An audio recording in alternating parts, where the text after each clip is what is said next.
Deepak Ranjan, Samajwadi party के प्रवक्ता दीपक रंजन का बहुत स्वागत है। दीपक रंजन जी, क्षेत्रीय दल देखिए अमिताभ भाई जी, क्षेत्रीय दल और उसमें भी परिवार आधारित क्षेत्रीय दल, पिता के बाद पुत्र या पुत्री वाले जो दल हैं, उनके लिए ये एक अलार्मिंग सिचुएशन है महाराष्ट्र में जो हुआ। देखिए अमिताभ भाई, आज जो महाराष्ट्र में हुआ उसको पूरे देश और पूरी दुनिया ने देखा। जी, भारतीय जनता पार्टी जनमत का कतई सम्मान नहीं करती है। और रहा सवाल देखिए समाजवादी पार्टी का, समाजवादी पार्टी नीतिगत और सिद्धांतों और विचारों वाली पार्टी है। अभी आपने देखा होगा, अभी 2 महीने पहले जो है एमएलसी का चुनाव हुआ, विधान परिषद का चुनाव हुआ, जिसमें समाजवादी पार्टी ने 2 प्रत्याशी उतारे। समाजवादी पार्टी का एक एक विधायक बड़ी मजबूती के साथ, बड़ी तत्परता के साथ एक एक वोट जो है समाजवादी पार्टी के प्रत्याशी के पाले में डालने का काम किया। और समाजवादी पार्टी थी कि जिसने विपक्ष का एक वोट, जो सत्ता पक्ष का एक वोट अपने पाले में लाने का काम किया। देखिए आज भारतीय जनता पार्टी अपने आप को बड़ा गौरवान्वित और बड़ा खुश महसूस कर रही होगी कि इन्होंने अजीत पवार जी की पार्टी उन्होंने तोड़ दी, अजीत पवार जी को अपने साथ ले आए। आप क्रेडिबिलिटी की बात अमिताभ भाई आप कर रहे थे। क्रेडिबिलिटी प्रधानमंत्री जी से बढ़ करके किसकी क्रेडिबिलिटी होनी चाहिए देश में? एक मिनट, एक सवाल है बाकी तो ठीक है, बाकी मशहूर अहमद ने भी दिशा बदली, आप मत बदलो, आज की बहस पर रहो। ये काम तो प्रेस कॉन्फ्रेंस में हो ही रहा है जी। जब समाजवादी पार्टी 2 टुकड़े हुई थी उस वक्त तो आप सरकार में थे, तब शिवपाल यादव और अखिलेश यादव अलग अलग कैसे हो गए थे? देखिए जो नहीं, तब या तो बताओ, या तो अखिलेश यादव बीजेपी के हाथ में खेल रहे होंगे या शिवपाल यादव, बोलो ना फिर कौन खेल रहा था? नहीं, देखिए अमिताभ भाई, आज सारी चीजों को भूल करके सब पूरा परिवार एक है, पूरा परिवार एक साथ खड़ा आने वाले 2024 के लोकसभा के चुनाव में। आपने देखा होगा, बिल्कुल स्टीरियोटाइप वक्तव्य रखते हो, और उसके अलावा ठीक है भैया, रुको दीपक रंजन जी, ठीक है, सारे एक हैं। देखिए अमिताभ भाई, कौन क्या कह रहा है, कौन क्या नहीं कह रहा है, इस पर हम नहीं जाना चाहते, लेकिन कहीं पर भी आपके समाजवादी पार्टी का चाल चलन चरित्र भाजपा से कहीं मिलता जुलता नजर आया तो आप बताइए। समाजवादी पार्टी हर मोर्चे पर भारतीय जनता पार्टी से मोर्चा लेते दिखी है, चाहे वो किसान आंदोलन, ऐसे बहुत से आंदोलन, उस पर मैं नहीं जाना चाहता। अभी हमारे संतोष भाई जो परिवारवाद की बात कर रहे थे और विचारों की बात कर रहे थे, तो मुफ्ती मोहम्मद महबूबा मुफ्ती के साथ इन्होंने अलायंस करके सरकार बनाई थी कि नहीं बनाई थी? जी ठीक। बीजू पटनायक के साथ इनका क्या परिवारवाद की पार्टी नहीं है?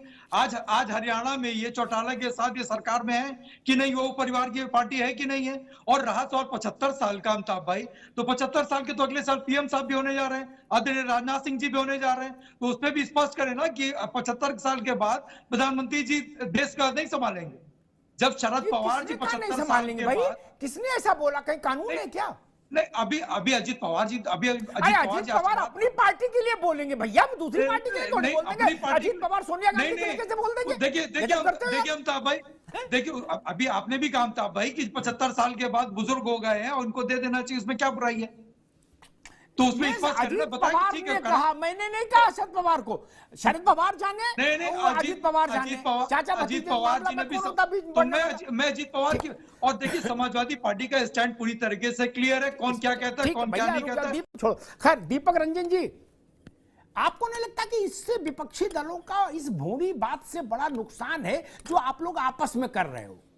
सपा कह रही बसपा, एक सवाल सुन लो बाबू, सपा कह रही बसपा भाजपा की एजेंट है, बसपा कह रही सपा भाजपा की एजेंट है, और ऐसे मैंने देश में उदाहरण गिना दिए। 12 विपक्षी दल आपस में एक दूसरे को भाजपा का एजेंट बता रहे हैं।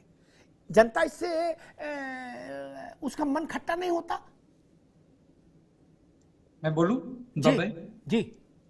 देखिए अमिताभ भाई, अभी हमारे आपके या मशहूब भाई के या त्रिपाठी जी के, अरविंद भाई के कहने से कुछ नहीं, भारतीय जनता पार्टी के जो सम्मानित, आपके सम्मानित चैनल पे हमारे काबिल भाई संतोष भाई ने एकदम स्पष्ट कर दिया कि घटती हुई पार्टी, जिसका ग्राफ घट रहा हो, जिसके विधायकों की संख्या घट रही हो, उसको ये अपने साथ नहीं लेते। हम आप कहते रहे, ये जब उसको उनको लेने के लिए तैयार नहीं है इनकी पार्टी, क्योंकि आपके सम्मानित चैनल पर बैठा और सम्मानित प्रवक्ता है ये। और देखिए इसका जवाब मैंने पहले भी दे दिया कि किसने क्या कहा, किसने क्या नहीं कहा। और रहा सवाल बीजेपी को हराने के लिए विपक्षी दल एक मुश्त होकर के आगे बढ़ने का काम कर रहे हैं। और रहा सवाल समाजवादी पार्टी का, समाजवादी पार्टी चाहे अकेले पड़ जाएगी, समाजवादी पार्टी भारतीय जनता पार्टी से आपको अकेले अपने दम पे लड़ती दिखेगी उत्तर प्रदेश में, चाहे कोई इसको बी टीम का, ए टीम का, सी टीम का, जेड टीम का, जो कहना है। आप भी तो कहते हो टीम।